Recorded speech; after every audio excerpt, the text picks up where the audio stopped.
This is how Germany can help Ukraine get back Crimea, and it all comes down to one missile. Not troops, not tanks, not sanctions. A single German-made weapon that could blow a hole in Putin's war strategy, literally. The Kerch Bridge, Russia's prized link to occupied Crimea, is more than a road. It's the artery keeping Russian forces supplied, reinforced, and entrenched. But it's also a giant, fragile target.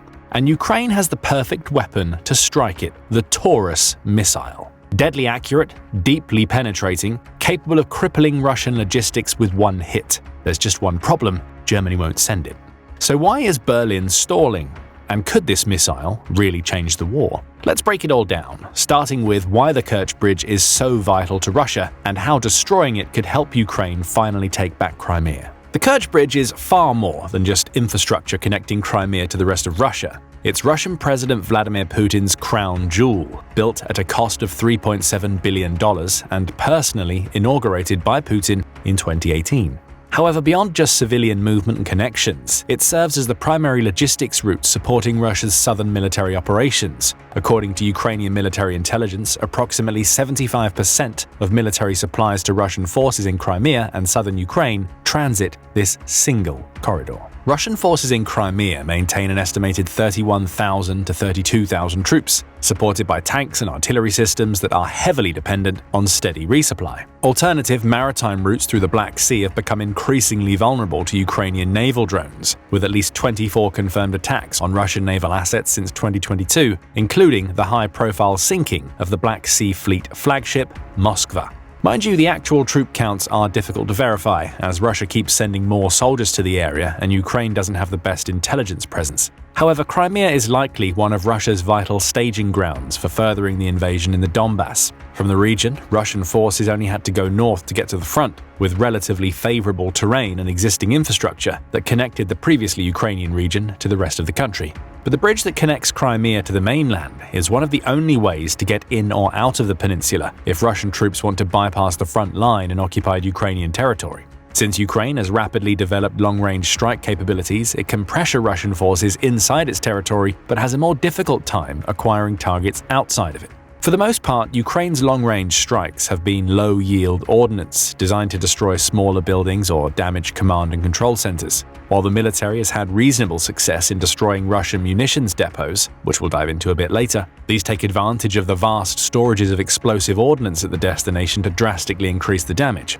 In short, while Ukraine can do precision strikes, and has even damaged the bridge on a few occasions, completely destroying it was something out of its ballpark. But the Taurus KEPD-350 missile could be the game-changer Ukraine has been waiting for. The Taurus represents the pinnacle of German-Swedish missile engineering, a system specifically designed to penetrate hardened targets with unprecedented precision. Here are just some of the details you need to know about the weapon to understand why it can be so devastating. The effective range of the missile is around 320 miles, which is on par with the longest range strikes Ukraine has conducted with smaller drones and loitering weapons. However, when we compare it with the precision strike weapons like the Attackams or Storm Shadow, the Taurus has a significant range advantage. This is due to the missile using a turbofan engine, which blows in more air than the turbojet engine on the UK and French equivalents. The turbofan allows the missile to be more energy efficient, drastically increasing its range in the process. Then there's the 1,060-pound Mephisto, or multi-effect penetrator highly sophisticated and target-optimized tandem charge warhead.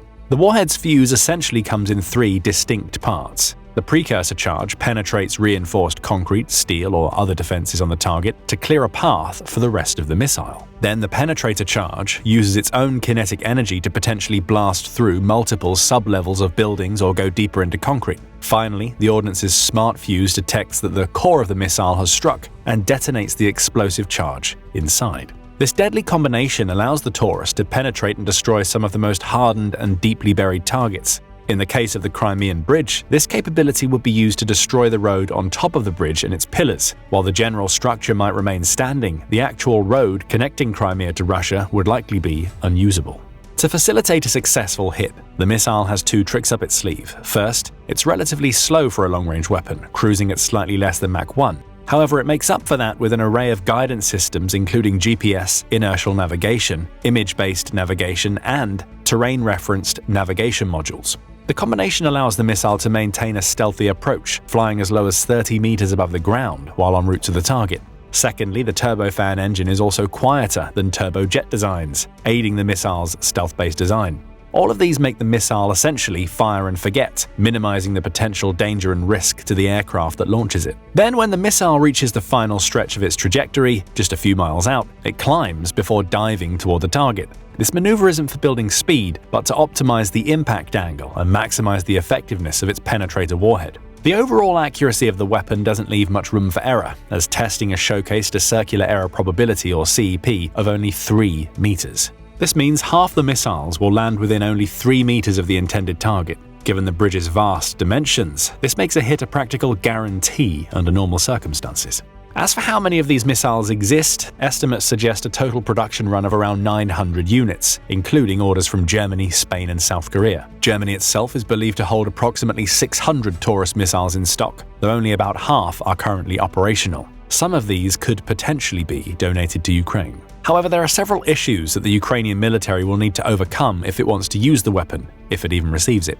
First, Ukraine needs to have a reliable air force and modern aircraft that can make full use of the tech-loaded missile. Thankfully, Ukraine's air force has spent years integrating Western systems, and even older aircraft have been retrofitted to use more modern solutions. For Taurus deployment, Ukraine has 2 main platforms. The first is the Su-24 Fencer, a Soviet-era tactical bomber. Ukraine maintains around a dozen of these aircraft, which have previously been modified to carry Storm Shadows. They would likely require additional integration work for Taurus, but according to the CEO of Taurus Systems, adapting the missile to the Su-24 would only take a few months, making it the most immediately viable platform, especially given Ukrainian pilots' familiarity with its handling and avionics. Then there's the F-16.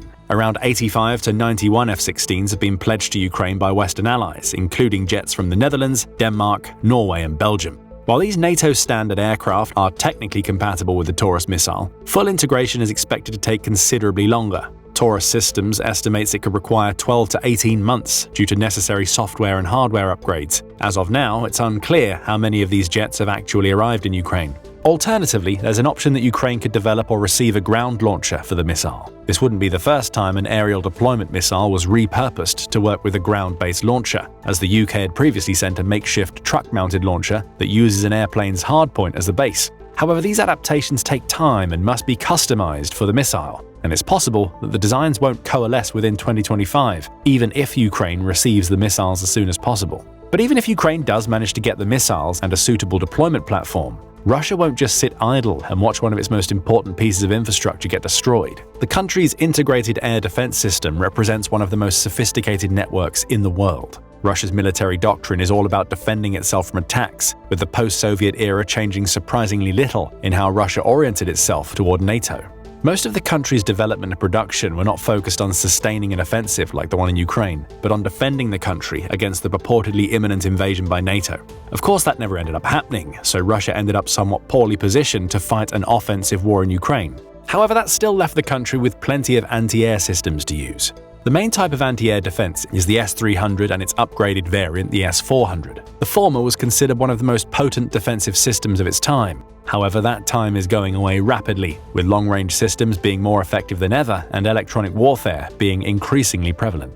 This leaves the S-400 Triumph as Russia's main anti-air defense against long-range strikes. With that in mind, the S-400 is still considered one of the best anti-air systems in the world, and it's not a coincidence that Russia hasn't sold many of these systems abroad. The system's performance means that Russia is hedging its bets that it has an overwhelming advantage, at least when it comes to being able to deny the enemy the opportunity to exercise air superiority. The S-400's hallmark is its extreme range. Its radar detection range is around 300 kilometers, with an engagement range of about 240 miles. Furthermore, the S-400 is theoretically capable of engaging multiple targets simultaneously, which would ostensibly allow it to defend an entire area against a saturation-type attack. The S-300, due to its age, is currently being supplemented and in some units replaced by the newer S-350 system. While the S-350 offers improved targeting against cruise missiles and aircraft, its maximum range of 120 kilometers is actually shorter than that of certain S-300 variants, like the S-300 PMU-1, which can reach up to 195 kilometers.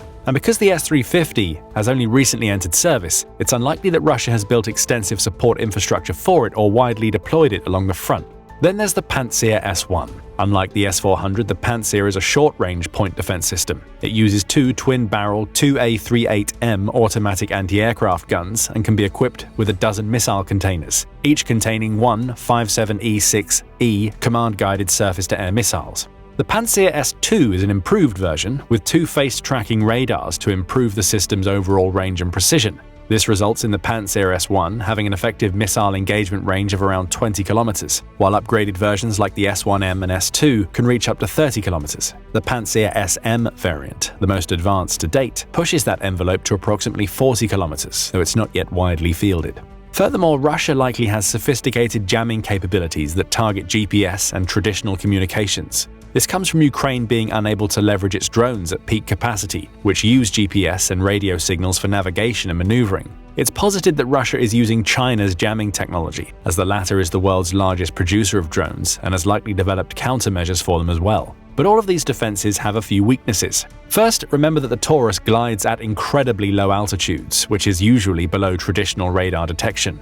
As such, the missile might likely be completely invisible to radar during large sections of its flight path. If Russia fails to detect the initial launch from the aircraft before the missile drops down to an operational altitude, it would likely be too late to deploy an effective countermeasure. Then there's also the fact that Ukrainian forces have systematically degraded Russia's anti-air network through precision strikes. Military intelligence estimates suggest Russia has lost about 24 high-value air defense radars and 17 command nodes up until late 2024. Reports suggesting Ukraine has damaged or destroyed S-400s in Crimea lend credence to its capability to conduct precision strikes on systems that should pretty much be immune to them by their very nature. But how? Well, since receiving Western precision strike capabilities, Ukraine has executed what military analysts describe as a textbook suppression of enemy air defenses (SEAD) campaign. This strategy hasn't been random, but follows a deliberate sequence. 1. Intelligence gathering, using a combination of Western satellite intelligence and indigenous drones to locate key nodes.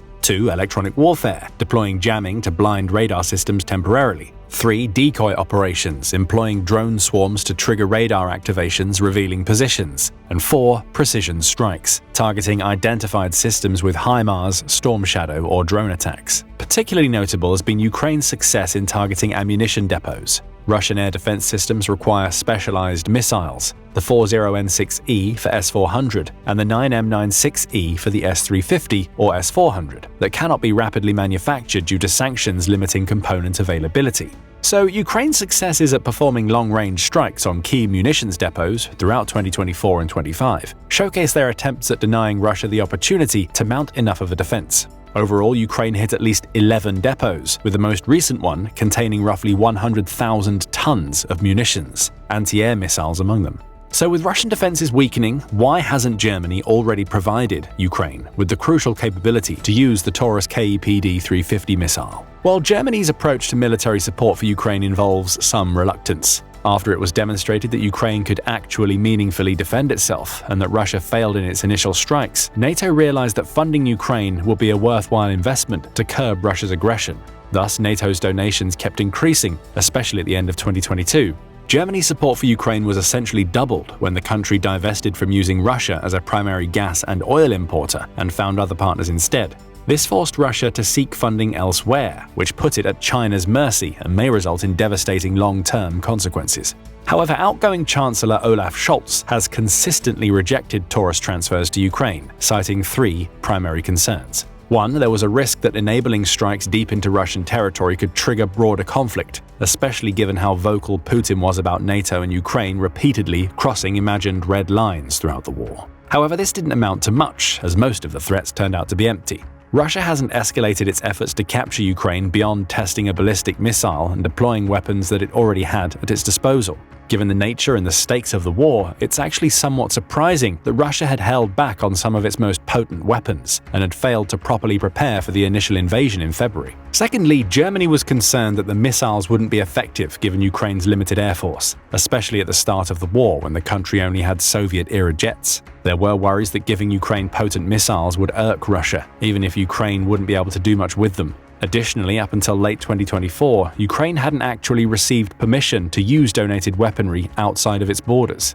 Even longer-range missiles like ATACMS and Storm Shadows were relegated to conducting precision strikes inside the occupied regions of Ukraine or on the Russian Navy stationed off the Ukrainian coast. However, after initial reluctance, Germany decided to increase its odds by supporting Ukraine and launching an ambitious overhaul of its military. This was marked by finally meeting NATO's recommended defense spending threshold in 2024, allocating over 2% of its GDP to national defense. At the same time, Germany introduced constitutional reforms to bypass its strict debt limits for defense spending that exceeds 1% of GDP. Ensuring long-term military investment. In parallel, the government announced a separate €500 billion infrastructure fund to modernize energy, transport, and digital networks, signaling a broader shift towards strategic resilience at home and abroad. The February 2025 German federal election represented yet another significant shift, with Friedrich Merz's Christian Democratic Union, or CDU, securing a plurality of seats. As Merz assumes the chancellorship, his statements signal a potential policy shift regarding Ukraine. Merz has repeatedly criticized Scholz's hesitancy on Taurus transfers. With the plurality won, his more recent comments have shifted to broaching the subject of giving Ukraine access to Taurus missiles. According to Merz, the Ukrainian military needs to be able to get ahead of the situation. So far, Putin has reacted poorly to peace proposals that don't involve shows of force, and deploying Taurus missiles would shift the argument in Ukraine's favor, if at least slightly. This position aligns with Merz's broader security platform, which advocates, among other things, increasing German defense spending, which is currently 2.1% of the country's GDP. Merz has also displayed a positive attitude towards strengthening European defense integration independent of US leadership, which is an ongoing process spearheaded by the UK and France, proposing a nuclear shield based on their capabilities rather than the US stations in Germany, the Netherlands, and Belgium. With Germany, the world's third largest economy, taking a more assertive stance against Russian aggression behind the US and China, Europe can create both short-term and long-term economic growth to boost its defensive capacities and provide more donations to Ukraine. But could Taurus missiles actually change the strategic balance in Crimea? Well, given the region's importance to sustaining the war effort, and despite Russia having relocated much of its Black Sea fleet from Crimea to avoid constant Ukrainian strikes, Ukraine is still likely to point missiles in that direction, among others, to relieve pressure from Russia's aggression on the main front line. Crimea is particularly vulnerable to Ukraine's interference solely because of the Kerch Bridge, which is also known as the Crimean Bridge. Without it, Russia would be forced to use Ukrainian infrastructure to transport troops in and out of the region. This would then leave them open to Ukrainian attacks in the Donbass that could cut off this supply. Additionally, Ukraine has done a masterful job of removing Russia's navy from the equation. By deploying sea drones, Ukraine damaged or sank several key Russian vessels and forced much of the Black Sea fleet to retreat. Initially pushed into Crimean ports, those ships became vulnerable to missile and drone strikes, ultimately prompting Russia to relocate many of them farther east to avoid further losses. Of course, it should be noted that at least in theory, Ukraine doesn't really need long-range missiles to pressure the bridge. After all, it's within range of other ordnance like ATACMS and Storm Shadows. However, what the Taurus brings to the table is increased destructive capabilities. So far, Ukraine has only been able to damage the bridge, but not put it out of commission. Using more advanced missiles might finally do the trick, which could force Russia to backtrack and stumble on its ongoing invasions into the Ukrainian south. However, it's unclear whether Ukraine has actually done enough damage to Russian installations to prevent interference with the plan. While the destruction of the munitions depot and several S-400 batteries marked a significant shift in favor of Ukrainian long-range strike ambitions, Russia still keeps a relatively healthy reserve of both the anti-air systems and missiles to stop them. Additionally, Russia has kept up the tempo by deploying glide bombs repeatedly to pressure Ukrainian anti-air defenses. Ukraine's air force, including the newer F-16s and French-donated Mirage 2000s, is largely relegated to conducting defensive missions or aerial assaults close to or within Ukraine's airspace. Given the recent evolution from having an obsolete air force to using NATO-donated jets, it's unclear whether Ukraine would be able to buy time to get the planes ready to deploy the new missiles. But this still leaves Ukraine with an opportunity that comes rarely. It's now up to German internal politics to decide whether the donation will happen. This also depends on the broader NATO cooperation, as Merz has stated that he won't send missiles without approval from vital partners, which presumably include the UK and France at the least. The US also remains a bit of a wild card. With the US administration focusing more inward rather than sustaining Ukraine's war effort, Ukraine might be forced to go without US support for a while to prove that it can leverage what it has received so far to continue the war and repel Russia, even at increments. And ultimately, it will be up to Ukraine to put the plan into motion. Shelling its former region with one of the most advanced missiles likely won't be an easy decision for the Ukrainian command, as there's always a chance that it will make things worse. But what do you think? How will the Taurus situation play out in the coming weeks? Thank you for watching, and leave your comments below.